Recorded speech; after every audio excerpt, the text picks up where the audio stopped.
Hello everybody and welcome to Scholars class. Today the topic is refraction of light, the same topic which we have studied in the previous video. Now today what is the left section of refraction of light, that is first we will talk about the prism concept, that is derivation of I plus E is equals to A plus delta.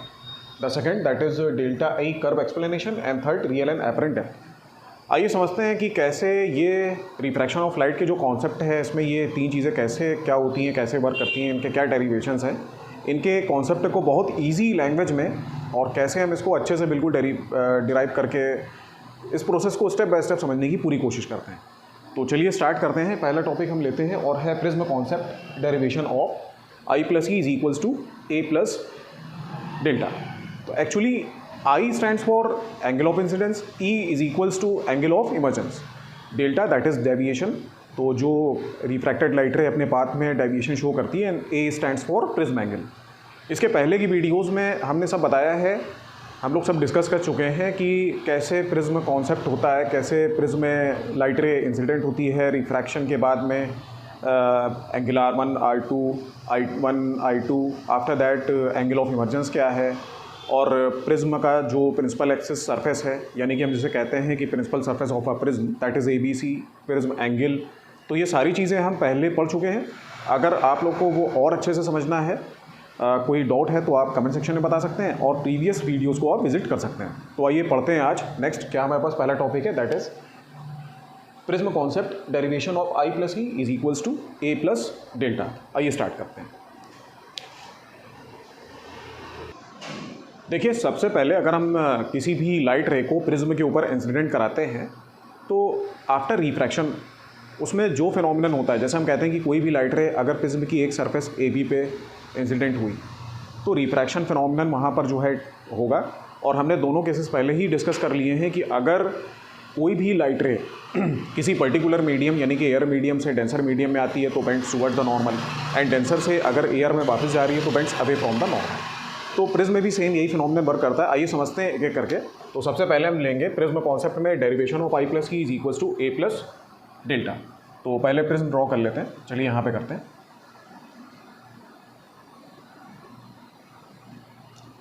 That is principal surface of a prism ABC। Okay, now suppose that a light ray which is striking on the surface AB, we can say just like this. Okay, तो यहाँ पे एक normal draw होगा। अब ये light रे, ये यहाँ पे कैसा मीडियम है, एयर, जो कि रेयर मीडियम है। ओके, ग्लास है, प्रिज्म कैसा है, ये तो बेसिकली हम कह सकते हैं ग्लास है, जो कि डेंसर मीडियम होगा। एंड अगेन जो हमारा आउटसाइड मीडियम है दैट इज अगेन एयर, जो कि रेयर है। So we can say that when a light ray which is incidenting on this particular surface that is AB of a prism, then it get refracted through it. And now the phenomenon is when the light ray which is coming from air to denser, so that will we can say that bend towards the normal. So normal की तरफ, ऐसे नहीं ऐसे। Okay. Now we can say that if we will take this angle, so this should be angle I। Incident angle, जो भी angle of incident normal के साथ में, मतलब जो भी अगर लाइट रे इंसिडेंट हो रही है किसी भी प्रिज्म की सरफेस में तो नॉर्मल के साथ जो भी एंगल बनाएगी वो एंगल आई। ठीक है, तो उसके बाद में क्या होता है कि ये जो लाइट रे है जो रिफ्रैक्ट हुई है AC सरफेस पे, फिर ये भी इंसिडेंट होगी और आफ्टर इंसिडेंटिंग मतलब एक नॉर्मल और ड्रॉ करना पड़ेगा। ये लाइट रे फर्दर हम कहेंगे रिफ्रैक्ट होगी, और ये डेंसर मीडियम है, रेयर मीडियम है, तो we can say that it should bend away from the normal. Okay, आइए बात करते हैं नेक्स्ट क्या हो सकता है। इसको, इस नॉर्मल को हम NO और N डैश नाम दे देते हैं, इसको M और बेसिकली M डैश दे देते हैं, इस इंटरसेक्टिंग पॉइंट को चलिए नाम दे देते हैं P। ओके, अब हम बात करते हैं कि डेविएशन, ये डेविएशन का स्टेप क्या है, ज़रा ध्यान से समझिएगा। जो लाइट रे थी उसके पाथ को अगर हम पीछे की तरफ ट्रेस करते हैं कुछ इस तरह से, और जो ये लाइट रे यहाँ पे रिफ्रैक्ट हो रही है इसके पाथ को कुछ इस तरह से हम ट्रेस आउट करते हैं, तो हम देखते हैं कि दोनों का एक इंसिडेंटिंग इंटरसेक्टिंग पॉइंट होगा, सॉरी नॉट इंसिडेंटिंग, दैट इज़, इसको चलिए नाम ले लेते हैं एस। अब बात यहाँ पर यह आती है कि इसमें एंगल ऑफ डेविएशन भी है एंड एंगल ऑफ इमर्जेंस भी है। तो देखिए एंगल ऑफ इमर्जेंस, अगर हम ग्लास स्लैब वाले सेगमेंट में जाएँ, वहाँ समझें जाके, तो जो भी लाइट रे ग्लास स्लैब में एक सरफेस, रेक्टेंगुलर ग्लास स्लैब की एक सरफेस पे इंसिडेंट हुई थी, तो आफ्टर रिफ्रैक्शन सबसे लास्ट में जबकि लाइट रे डेंसर से रेयर, दैट इज़ ग्लास से एयर में जा रही थी, तो एक एंगल ऑफ इमर्जेंस भी बन रहा था। तो उसमें जो सबसे आउटर एंगल होगा that is this one, we can say E, so that is angle of emergence. और कहीं इसको हम एक तरह से अगर देखिए तो इसको हम चलिए मान लेते हैं I2 भी, ई कहें या I2 कहें वो एक ही चीज़ है। अब बात आती है कि ये जो रे रिफ्रैक्ट हुई है, इसने इस नॉर्मल के साथ में भी एक एंगल ड्रॉ किया होगा जो कि हमारे पास होगा R1, और फर्दर यहाँ पे भी एक एंगल बनेगा R2, क्योंकि रिफ्रैक्टेड रे है, दोनों पर्टिकुलर नॉर्मल के साथ में जो भी एंगल बनाएगी वो R1 और R2 होगा। तो डेफिनेटली जो हमने ऊपर इस तरह से लाइट रे को पीछे ट्रेस किया है, तो यानी कि वो एंगल ऑफ डेविएशन है, कहीं ना कहीं वो डेविएशन शो कर रहा है पाथ में। So that we can say it should be as Δ1 and that is Δ2। Okay, चलिए एक कॉन्सेप्ट और समझते हैं क्या होता है। अगर हमारे पास कोई ट्रायंगल है, ठीक है, ये एक्सटीरियर एंगल होता है, and in triangle we have already studied that in any triangle the exterior angle is equals to the sum of two opposite interior angle। मतलब किसी भी ट्रायंगल में जो उसके बाहर का एंगल होता है दैट इज एक्सटीरियर एंगल, उस ट्रायंगल के अंदर बनने वाले दो interior angle opposite interior angle के सम के बराबर होता है। तो मान लेते हैं कि हमारे पास जैसे इस जो सेगमेंट है,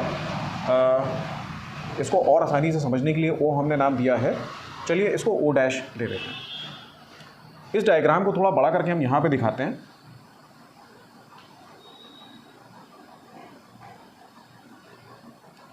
ये हमने S लिया था, ये O था और ये O डैश था, ठीक है। ये एंगल हमारे पास एक्सटीरियर इस ट्राइंगल का है कम से कम। ये हमारे पास था Δ1 और ये था हमारे पास Δ2। तो क्या हम कह सकते हैं कि इस Δ1 प्लस Δ2 का जो सम होगा, एक्चुअल सम, तो डेल्टा होगा। मतलब एक तरह से हम अगर इसको रिजल्टेंट डेविएशन कहें तो गलत नहीं होगा। तो चलिए ठीक है, इसको एक नॉर्मल सी लैंग्वेज में डेविएशन कह देते हैं। तो मतलब ये हुआ कि ये एंगल होगा हमारे पास angle of deviation, that is denoted by the sign delta. तो कुछ इस तरीके से ये कॉन्सेप्ट है प्रिज्म का, ये फिगर है, इसमें हम समझते हैं हर एक चीज़ को अच्छे से। अब आइए बात करते हैं कि हमारे पास जो फॉर्मेशन है जो हमें डिराइव करना है that is I plus E is equals to A plus delta. कैसे इसको करते हैं एक स्टेप बाय स्टेप आपको दिखाते हैं। आइए शुरू करते हैं। तो देखिए सबसे पहले हम क्या कर सकते हैं, प्रिज्म एंगल है इसमें, ओके, एंगल I है, एंगल E है। Angle I is known as angle of incidence, angle E is known as angle of emergence, A is prism angle and you can say that it is showing the deviation that is delta. Okay, तो सबसे पहला काम, एक काम हम और करेंगे, थोड़े से कॉन्सेप्ट को समझेंगे पहले करने से पहले। और एक चीज़ और है, चलिए इसको ड्रॉ कर लेते हैं।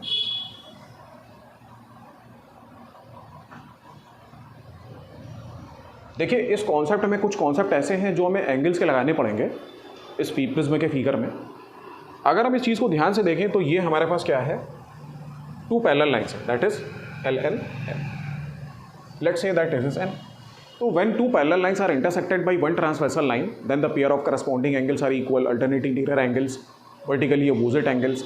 So many different types of angles, the property which have, I think so that it is an angle chapter. तो ये सब पता होगा। तो छोटा कॉन्सेप्ट है क्या, अगर हम कहें ये एंगल और ये एंगल आपस में इक्वल होगा तो जो पेयर ऑफ लाइन्स होती हैं उनको एक ट्रांसवर्सल यानी तिरछी लाइन इंटरसेक्ट करेगी, तो ये vertically VOA, vertically opposite angle, and VOA we can say VOA stands for vertically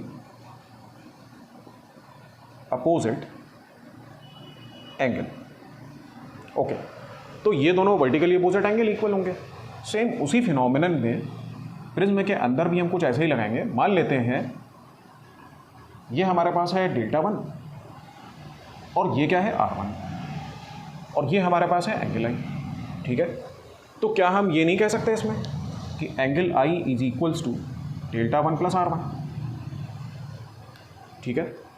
तो सेकंड अगर उस साइड में हम चले जाएं और देखें इस फिगर को, देखें ये वाला सेक्टर और ये वाला, देखिए आप ये भी कह सकते हैं कि इसमें दो पैरेलल लाइंस कहाँ पे हैं जिनको ट्रांसवर्सल इंटरसेक्ट कर रही है। तो देखिए ध्यान से देखिएगा, एक लाइन ये है पैरेलल, एक लाइन ये पैरेलल। एक्चुअली एब्सोल्यूट तो नहीं है क्योंकि प्रिज्म है ये, इसलिए थोड़ा सा रफली ड्रॉ हुआ है। अगर इसको स्केल से प्रॉपरली ड्रॉ अगर हम करते हैं, कुछ स्पेशल केसेस है इसमें कि एक इंसिडेंट एंगल अगर हम ऐसा लें जो कि इमर्जेंस एंगल के बराबर हो जाए तो हर एक चीज़ बिल्कुल बैलेंस आएगी। तो फिर हम यही मान के चल रहे हैं कि ये चीज़ लगभग फिगर उस तरह से बैलेंस ही है। तो ये दो पैरेलल लाइंस हैं, इनको एक ट्रांसवर्सल ने इंटरसेक्ट किया, ठीक है, और ये दोनों पैरेलल हैं जिनको इस ट्रांसवर्सल ने इंटरसेक्ट किया। तो सेम एंगल ही है। अब ध्यान रखिएगा यहाँ पे अभी फिलहाल एंगल ही नहीं लिख सकते, इसको हम as angle of emergence that is I2 ही डिनोट करते हैं। तो सेम ये I1 था, और अगर हम I2 लिखें यहाँ पे I2, तो I2 को भी क्या लिख सकते हैं, that is delta 2 plus R2, it is a sign of delta, so don't get confused, okay. So these two several cases we are having with the help of this particular prism and the concept which is in front of you.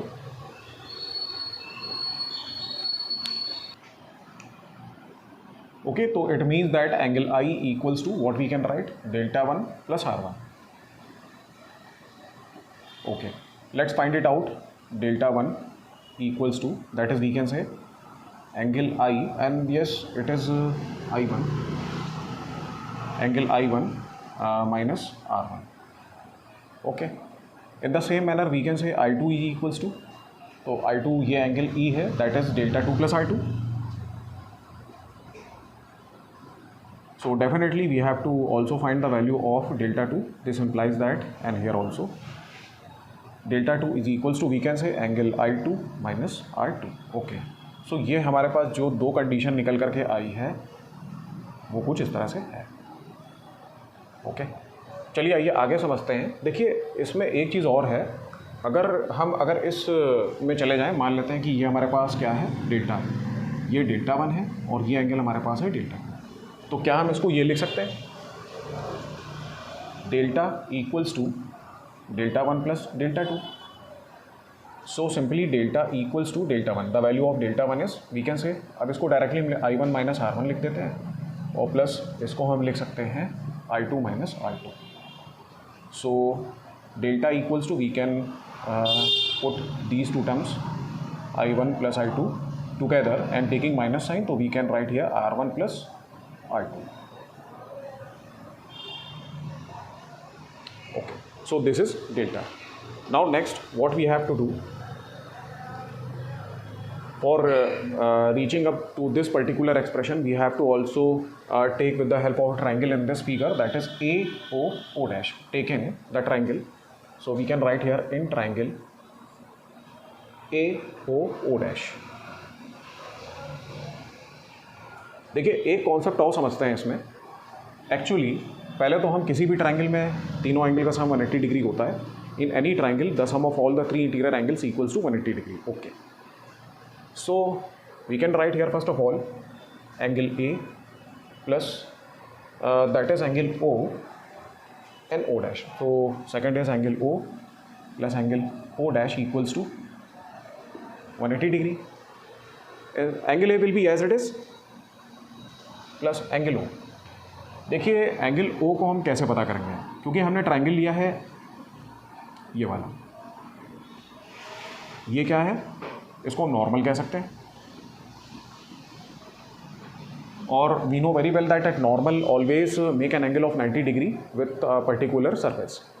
So in this way if this is these are two this is the surface of a prism and this is normal, so we can say that this particular angle from this up to this it should be 90 degree. So अब हमें पता क्या करना है, ये वाला angle पता करना है. तो अगर 90 में R1 सब्ट्रैक्ट कर देंगे तो हमें ऊपर वाला एंगल पता चल जाएगा. तो आई can write here instead of angle O 90 minus R1 in the same way O dash. So definitely ये पूरी ये नॉर्मल है और ये सरफेस है, तो हम ये कह सकते हैं यहाँ से लेकर के अगर यहाँ तक एंगल 90 हुआ इस वाले एंगल को R2 के पार्ट को सब्ट्रैक्ट कर देंगे तो क्या बचेगा ऊपर वाला. तो we can say 90 minus R2. equals to 180 degree. So clearly angle A after that plus 180 minus R1 minus R2 equals to 180 degree. So angle A equals to, we have to shift all the three terms towards the right hand side, that is 180 degree minus 180 degree, positive of R1 plus positive of R2. So in this way angle A 180 plus minus cancelled out, so equals to R1 plus R2. Okay, so now what we can write here, instead of R1 plus R2, delta equals to I1 plus I2 minus angle A. यहाँ तक तो हम पहुँच गए, लेकिन अभी कहीं ना कहीं हमारे पास हमें प्रूफ करना है I plus E equals to A plus delta. तो आइए नेक्स्ट स्टेप में देखते हैं इसको कैसे हम और प्रूफ कर सकते हैं. 2-3 लाइन और है, ज़्यादा नहीं है. That is I1 plus I2. आइए समझते हैं ये I1 प्लस I2 का कॉन्सेप्ट है क्या. एक्चुअली I1 प्लस I2 का मतलब क्या है, पहले हमें ज़रा ये समझना होगा. I1 हमारे पास ये एंगल है और I2 अगर हम कहें तो ये जो हमारे पास इमर्जेंट एंगल है वो होगा. Okay, so now what we have to do, that is I1 for shifting the term converted into, we can say that I plus E equals to A plus delta. So clearly if we can take I, incident angle, in this particular expression, yeah, we can say that in this particular derivation, I1 stands for angle I and I2 stands for angle E.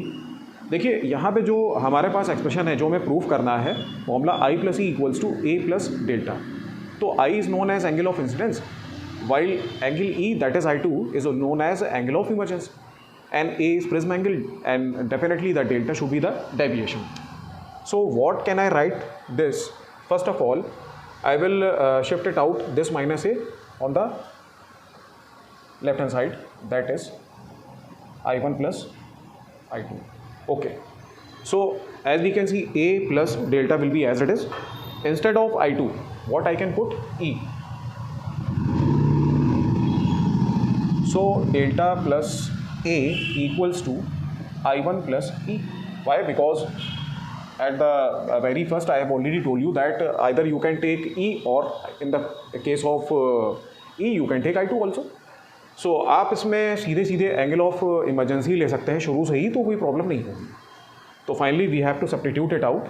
Now I1 stands for, अब यहाँ पे कोई और I2 या I1 करके तो लिया नहीं, तो एक काम कर लेते हैं, इसको I1 स्टैंड्स हम सपोज कर लेते हैं कि हमारे पास जो I1 रे थी, इंसिडेंट रे, वो I ही थी. So in this way what can I write finally, delta plus A equals to I plus E. Proved. तो ये एक्सप्रेशन है कैसे प्रिज्म एंगल में अगर हमारे पास एंगल ऑफ इंसिडेंस दिया हो, एंगल ऑफ इमर्जेंस हो, डेविएशन एंगल हो और प्रिज्म एंगल हो, तो उसके बीच में क्या रिलेशन फॉर्म होता है. तो न्यूमेरिकल्स भी काफ़ी मोस्ट इंपॉर्टेंट है इसके रिगार्डिंग, एग्जाम में ज़्यादातर ये पूछे जाते हैं. तो ये पूरा का पूरा एक्सप्रेशन स्टूडेंट्स आपके सामने कुछ इस तरह से है. Okay, now next is what we have to do. Next is we have to study the I delta curve. तो let's continue towards it. Okay students, now the next topic is I delta curve. What is this? I delta curve क्या होता है, ये कैसे form होता है, कैसे बनता है. तो पहले आइए बना के दिखाते हैं आपको कि आई डेल्टा कर्व होता कैसे है. सपोज करते हैं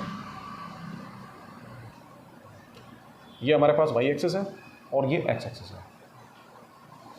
ओके, वाई एक्सिस पर हम ले लेते हैं delta, that is we can say angle of deviation.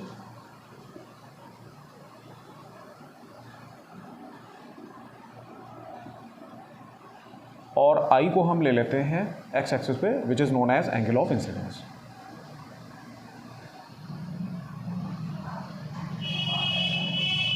ठीक है, आइए समझते हैं क्या है. देखिए पहले तो हमें ये समझना होगा कि आई और डेल्टा होता क्या है. तो ये तो अब तक आपको पता चल चुका होगा कि डेल्टा कुछ नहीं है, एंगल ऑफ डेविएशन है, और आई stands for angle of incidence angle, जो कि हम कह सकते हैं.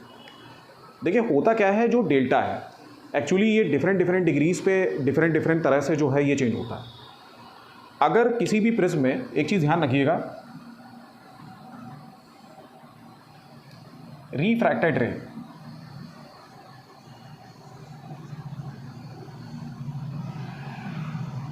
बेस के पैरेलल है, तो हम कह सकते हैं अब इस फिगर को हम डायरेक्टली बना सकते हैं कि हम ये कहते थे यहाँ पे कि नॉर्मल के साथ में जो एंगल ये आई है, ठीक है, और यहाँ पर्टिकुलर ये यहाँ पर क्या ई है, तो जो एंगल आई होगा वो ई के बराबर हो जाएगा। लेकिन हर केस में हम नहीं कह सकते। अगर if we can say suppose that अगर यहाँ पर ले लेते हैं ए बी सी और ये हमारे पास पॉइंट है ओ और ओ डैश, तो we can say if O dash is parallel to BC, then only we can say that angle I equals to angle E। अब ये इक्विलेटरल ट्रायंगल में भी पॉसिबल है, आइसोसेलेस में भी पॉसिबल है, और बहुत सारे अलग अलग इंसिडेंट एंगल पे भी डिपेंड करता है कि एंगल कितने का लिया गया है। ये एक्सरसाइजेज में जो क्वेश्चंस दिए रहते हैं उसमें आप इसको फिगर को ड्रॉ करके अच्छे से समझ सकते हैं, और अगर फिर भी कुछ क्वेश्चन समझ में नहीं आते तो आप कमेंट में बता सकते हैं। तो एक चीज़ का इस चीज़ का ध्यान रखिएगा, बहुत इंपॉर्टेंट चीज़ है कि अगर किसी भी प्रिज्म में whether the prism is in the form of equilateral और isosceles, so if base that is this O E refracted ray O dash is parallel to base B C, तो we can say definitely then angle I will be equals to angle E. मतलब जो incident angle होगा वो angle of emergence के equal होगा। लेकिन बात आती है आई और डेल्टा, तो जो डेविएशन चेंज होता है उसी के लिए कर्व बनाया गया है जिसका नाम है वी कैन से आई डेल्टा कर्व। तो आइए समझते हैं इसका कॉन्सेप्ट क्या है। एक्चुअली यहाँ पर हम दो वैल्यूज़ ले लेते हैं आई की, दैट इज़ I1 यहाँ मार्क कर लेते हैं और I2 यहाँ कर लेते हैं, और कुछ इस तरह से एक ड्रॉ करने की कोशिश करते हैं इसको। सपोज कर लेते हैं कि हमारे पास में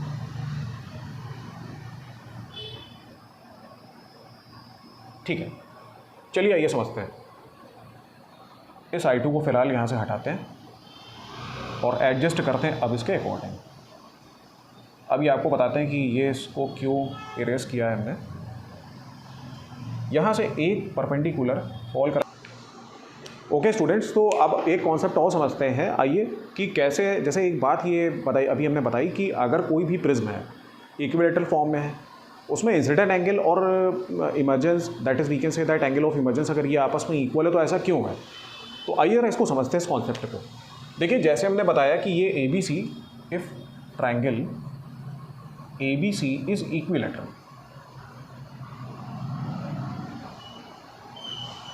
अगर ट्रायंगल इक्विलेटरल है तो एक चीज़ तो हमें ये कंफर्म है कि इक्विलेटरल ट्रायंगल में होता क्या है कि बेस जो होते हैं वो तीनों आपस में सेम एंगल जो होते हैं वो तीनों आपस में इक्वल होते हैं, 60 डिग्री ईच के होते हैं, और साथ ही साथ में तीनों साइडें भी आपस में इक्वल होती हैं।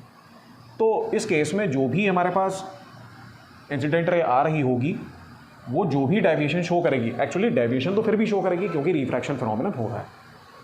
जो एंगल ऑफ इमर्जेंस होगा उस केस में वो कहीं ना कहीं एंगल ऑफ इंसिडेंस के इक्वल हो जाएगा। ऐसा क्यों होता है? ऐसा इसलिए होता है क्योंकि फिर ये जो रिफ्रैक्टेड रे है दैट इज वी कैन से ओ डैश विल, अगर हम इस कॉन्सेप्ट को बहुत ज़्यादा डीप नहीं बताएंगे, इस कॉन्सेप्ट को अगर समझना चाहें तो हम ये समझ सकते हैं शायद मिड पॉइंट थ्योरम में कि जैसा कोई ट्रायंगल है अगर वो इक्विलेटरल है, ये लाइन इसके पैरेलल है, तो we can say that let's say that X Y, तो ये हमने पढ़ा है इसमें कि X Y will be equals to 1/2 of B C. Why? Because X Y is parallel to B C. अगर एक्स वाई बी सी के parallel है तो एक्स वाई की जो वैल्यू होगी वो 1/2 बी सी के इक्वल टू होती है।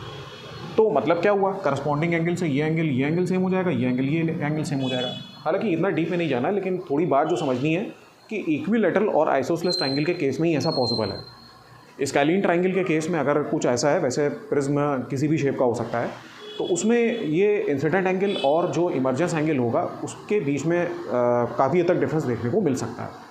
तो आइए अब वापस से इसी कॉन्सेप्ट में आते हैं और समझने की कोशिश करते हैं। जैसा हमने बताया यहाँ पे कि एक हमने सबसे पहले एक्स एक्सिस ड्रॉ की है, फिर दूसरी वाई एक्सिस ड्रॉ की है, उसमें कुछ इस तरह से कर्व हमने प्लॉट किया हुआ है।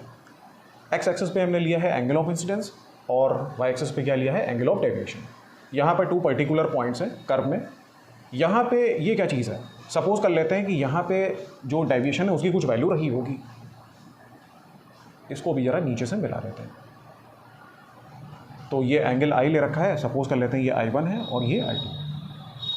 आइए अब समझते हैं इस कॉन्सेप्ट को, और यहाँ पे हम एक काम करते हैं, डेल्टा मिनिमम रखते हैं। पहले ये डेल्टा मिनिमम का क्या चक्कर है, देखिए डेविएशन कैसे बढ़ता है, कैसे घटता है, कब वो न्यूट्रल होता है, ये सब डिपेंड करता है प्रिज्म के इंफ्रारेड एंगल पे। If we will talk about at the initial stage when the angle of deviation, okay, अगर एंगल ऑफ डेविएशन कहीं ना कहीं स्टार्टिंग में फॉर्म हो रहा है तो सबसे पहले डेल्टा मिनिमम का केस आता है। इस केस में पहले ये मिनिमम होता है। अगर हम कह रहे हैं कि डेविएशन एंगल चेंज हो रहा है, एंगल ऑफ डेविएशन चेंज हो रहा है, तो पहले ये मिनिमम होगा, फिर ये धीरे धीरे इंक्रीज़ करेगा और फिर ये जाकर के बैलेंस हो जाएगा। तो ये इसके 3 सेवरल केसेस होते हैं जो कि हम कुछ इस तरीके से देख सकते हैं। मान लेते हैं कि पहले यहाँ पे था, फिर ये गया, यहाँ पर डेल्टा मिनिमम हुआ और फिर ये इंक्रीज़ कर गया। यानी कि आई की यहाँ पे कुछ वैल्यूज़ तो ज़रूर डेफिनेटली रही होगी। यहाँ पे आई सपोज़ कर लेते हैं कि कुछ इनिशियल लेवल पे जैसे यहाँ पे जो भी रहा हो और यहाँ पर I2 जो भी रहा हो, तो इसकी जो डेविएशन की वैल्यू होगी वो तो कम से कम सेम है, कांस्टेंट है, दो अलग अलग डिफरेंट I1 और I2s पे। तो इस कॉन्सेप्ट को हम कहते हैं delta I curve of a prism. आइए नेक्स्ट कॉन्सेप्ट को समझते हैं, real depth and apparent depth ये क्या होती है। देखिए, अगर कभी किसी भी ग्लास में अगर कॉइन को रखा जाता है तो उस कॉइन को, जो कॉइन होता है वो हमें कुछ ऊपर रेस होता हुआ दिखाई देता है। तो बेसिकली अगर हम रिफ्रैक्शन के फिनोमेनन में समझें तो व्हाट इज़ दिस, तो if we can say that if we take a glass and glass is full of water, so if you can take a coin and put inside it, तो definitely it will assume as a race, मतलब वो ऊपर की तरफ हमें उठा हुआ दिखेगा। तो ये फिनोमेनन रिफ्रैक्शन ऑफ लाइट की वजह से ही होता है। तो इसमें हम कह सकते हैं कि जो रियल एंड एपरेंट डेप्थ है, एक्चुअली ये फिनोमेनन रिफ्रैक्शन ऑफ लाइट की वजह से ही होता है। तो सपोज़ कर लीजिए कि अगर वो MCQs में क्वेश्चन पूछा जाता है कि by which phenomenon you can say that refraction of light takes place, तो definitely refraction of light takes place due to apparent depth. आइए समझते हैं with the help of a diagram कैसे इसमें हम ड्रॉ कर सकते हैं। सपोज़ कर लेते हैं कि हमारे पास ये कोई सरफेस है और यहाँ पर कोई पॉइंट है जो कि मान लेते हैं कि कोई कॉइन है, वो प्लेस है, ठीक है।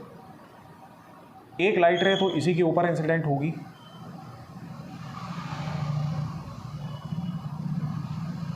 तो मीन्स टू से दैट अगर नॉर्मल पे वो जा रही है तो सेम उसी रास्ते से ऊपर निकल जाएगी। और एक लाइट रे कुछ इस तरीके से यहाँ पे स्ट्राइक करेगी, यानी कि यहाँ का भी एक नॉर्मल होगा। चलिए नॉर्मल ड्रॉ कर लेते हैं। ओके, तो अब ये चीज़ हमने क्या ले रखी है, तो ये तो हमारे पास कौन सा, ये तो ग्लास है और ये हमारे पास ऊपर क्या है, एयर है। तो glass that is denser medium and air that is rare. Okay, तो we know very well that when a light ray which is refracting from denser medium to rarer medium, then it will bend away from the normal.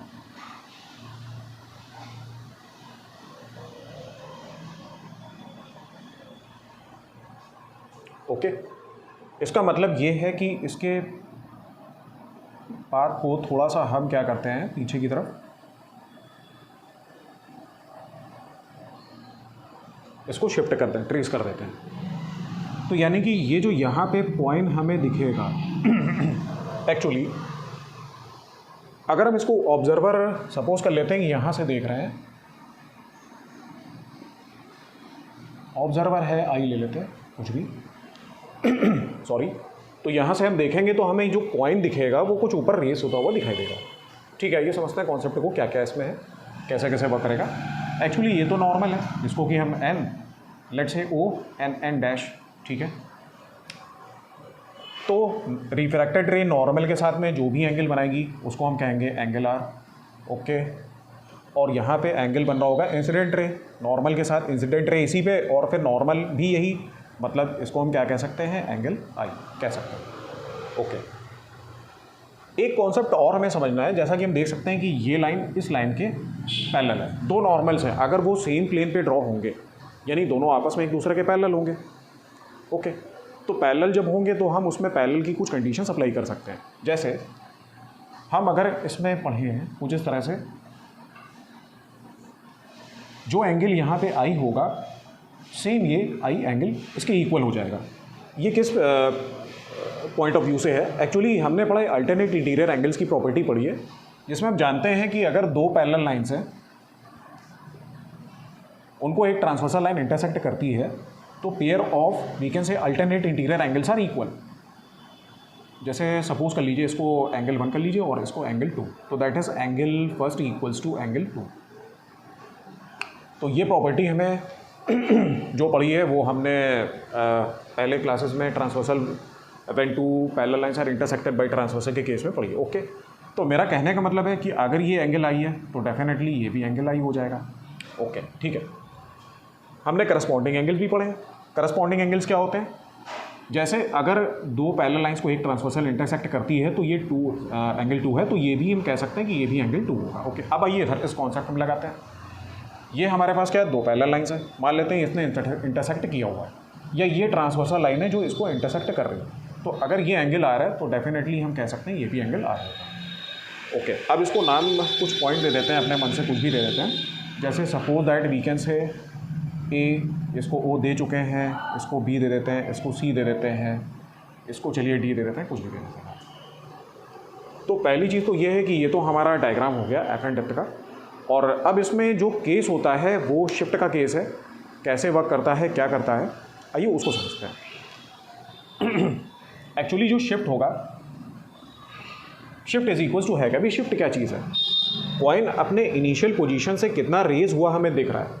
What is the actual position of a coin which is at originally on its point B, and what will be the you can say after raising some distance from it, it is at particular point C. तो this is known as the shift C B. तो अगर हम कहें shift ये क्या हो सकता है, तो आप यही कहेंगे ये एक्चुअली रियल डेप्थ है,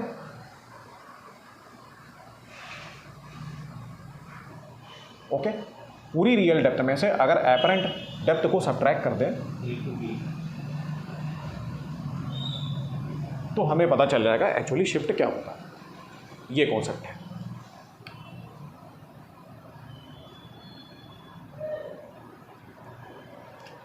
ओके,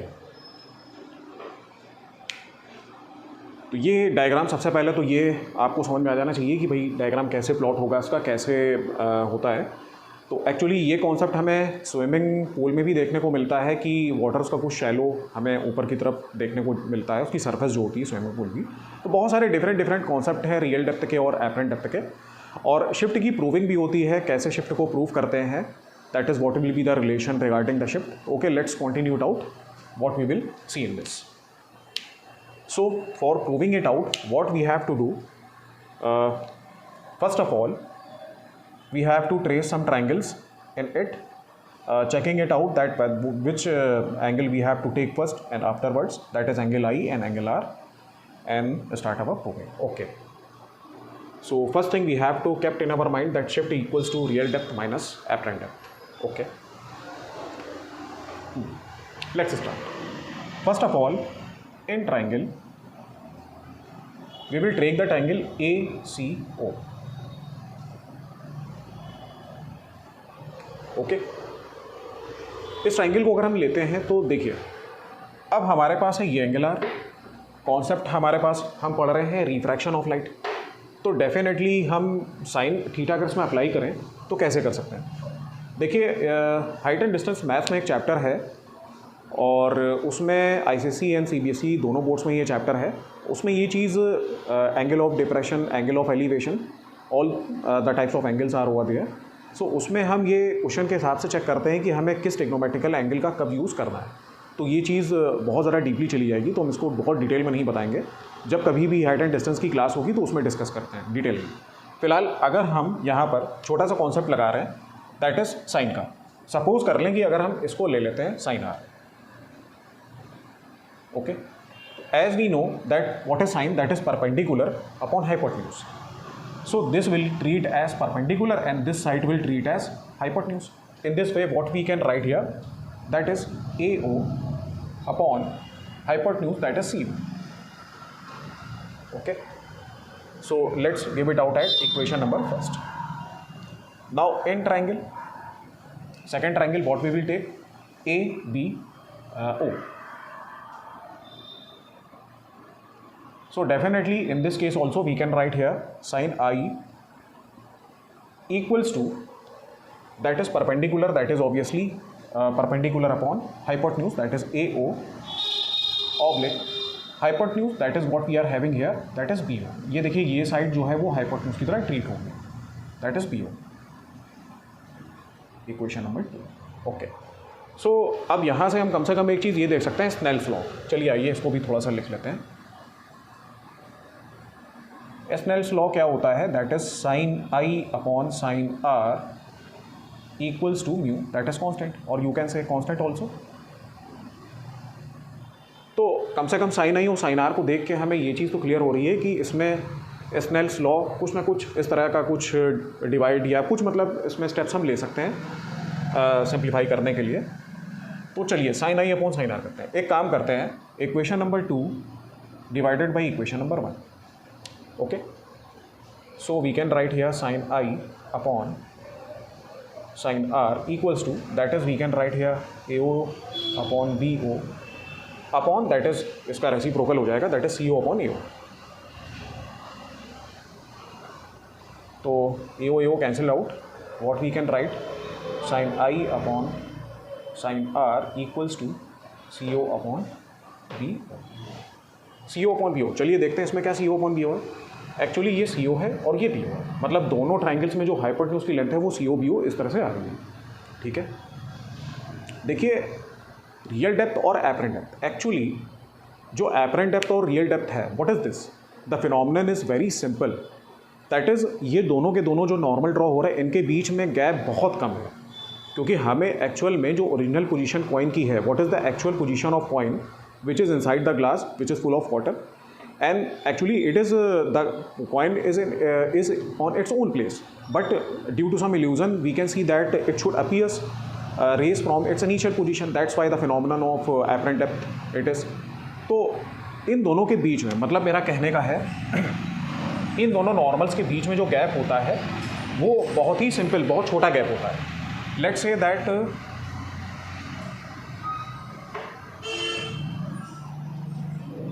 the gap between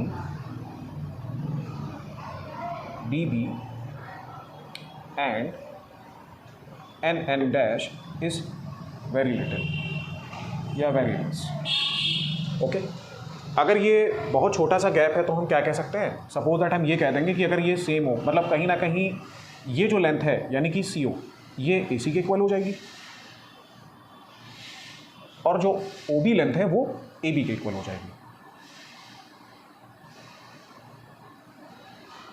इस कॉन्सेप्ट को समझना बहुत ज़्यादा ज़रूरी है क्योंकि गैप बहुत कम है. इसलिए हम कह सकते हैं कि ये मान लीजिए चलिए कि ये साइड ऐसे ओवरलैप करेगी इसके ऊपर और बड़ी वाली इसके ऊपर ओवरलैप, क्योंकि बहुत छोटी सी डिस्टेंस है, तो इस वजह से हम इसको इस तरह से कह सकते हैं. ठीक है, अब यहाँ रिप्लेस कर देते हैं. तो जो सी ओ है उसकी जगह पर हम ए सी रख देते हैं, sine I upon sine R equals to C O, that is A C, and B O that is A B. ठीक है, okay. So student we will continue the next step, इसको इरेज करने के बाद में. ओके स्टूडेंट्स, तो आइए समझते हैं इसके बाद के कॉन्सेप्ट को. यहाँ तक तो हो गया है. देखिए इसके बाद में sine I upon sine R है. एक्चुअल में sine I upon sine R की जगह पर हम कांस्टेंट रख सकते हैं जो कि होता है म्यू. ओके, ऐसा क्यों है, क्योंकि हमने स्नेल्स लॉ पढ़ा है, sine I upon sine R equals to constant that is denoted by the Greek letter that is mu. Actually हमारी लाइट रे एयर से डेंसर मीडियम में जा रही है, तो हम इस म्यू को कैसे लिखेंगे बहुत ध्यान से देखिएगा. A mu G equals to sine I upon sine R की जगह हमने लिख दिया ए म्यू जी. कैसे, ज़रा इसको समझते हैं. Sine I upon sine R that is हमारे पास म्यू होता है, हमारी लाइट रे एयर मीडियम से ग्लास मीडियम की तरफ जा रही है, तो हम इसको लिख सकते हैं A with respect to glass. Okay, so हमने क्या किया, इस म्यू की जगह पर ए, क्योंकि म्यू रिफ्रैक्टिव इंडेक्स होता है and I have already told you that what is refractive index. तो refractive index is nothing else, it is the speed of light in air upon speed of light in the respected medium which is given to us. So that is the thing. So A mu G equals to what we can write A C upon A B. Okay, और एक formula हमने और पढ़ा है reversibility of principle में, reversibility principle of refraction में A mu G equals to, we can write here 1/g mu A. इसकी पूरी प्रूविंग हमने आपको करके दिखाई है। आप you can also visit our this particular video of refraction of light, उसमें आपको मिल जाएगा। तो A mu G equals to A C upon A B. Okay, तो ए म्यू जी की जगह हम लिख सकते हैं इसको 1/g mu a equals to A C upon A B. Okay, तो एक्चुअली हम क्या लिख सकते हैं यहाँ पे, this implies that a b equals to A c multiply by g mu a. अभी तो हम ए पे इसको छोड़ते हैं। आइए अब हम आगे कॉन्सेप्ट को समझते हैं, आगे करना स्टार्ट करते हैं। तो shift is equals to real depth minus apparent depth. Shift क्या चीज़ है, सी बी। तो ओके, चलिए इसको इस तरह से ही लिख देते हैं। चलिए ठीक है, सी बी लिख देते हैं। C B is equals to real depth, actually real depth क्या है, ए बी है, पूरी कंप्लीट है, माइनस एपरेंट डेप्थ कितनी है, ए सी। तो ए सी को हम क्या लिख सकते हैं यहाँ से, ए सी को हम लिख सकते हैं ए बी अपॉन जी म्यू है। From here I can write A c equals to a b upon ji mu a. अब हम क्या करेंगे, इस ए सी यानी कि जो ए सी है उसकी जगह पर a b upon ji mu a लिख देंगे। तो c b equals to a b minus what is A c, that is A b upon ji mu a.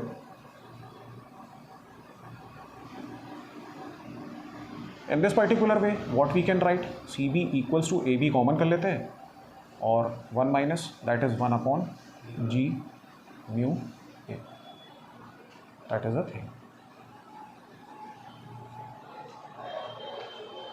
अब ये क्या चीज़ है, देखिए सी बी हमारे पास क्या थी, शिफ्ट थी, तो हम लिख सकते हैं इसे शिफ्ट। शिफ्ट डेप्थ भी लिख सकते हैं एक्चुअली। चलिए शिफ्ट डेप्थ लिख देते हैं। ए B that is real real depth, then 1 minus 1 upon ji mu.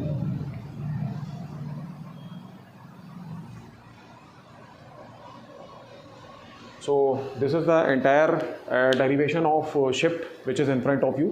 So I hope so student you got the concept very clearly.